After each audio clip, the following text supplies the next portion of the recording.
Praeitą savaitę buvo daug dirbta ir tai, kas padaryta, galima dabar pasižiūrėti. Visų pirma, tai šukos iš juodojo ąžuolo, angliškai vadinamo bog oak. Jis surandamas pelkėse arba po vandeniu ir jo šakos atrodo taip. Jeigu 100 ar 1000 metų paguli, ąžuolas pajuoduoja, tampa tokiu.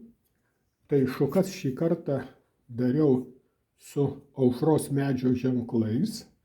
Čia aušros medis išauga iš už vandenų, sukasi jo lapeliai, raitosi, auga, plečiasi, šaknelės lieka praeityje, o viršūnės kyla į dausas.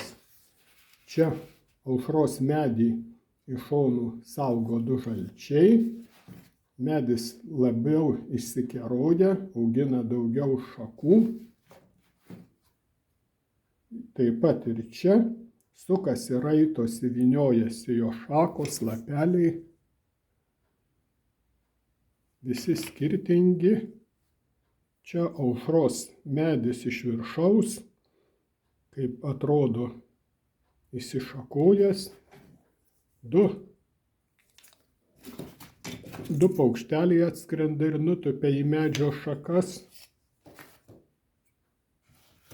Na ir paskutiniai šukos, tai aušra arba saulė pateka iš už vandenų, kyla aukštyn su aušrelės ženklais, su spinduliais ir taip atrodo.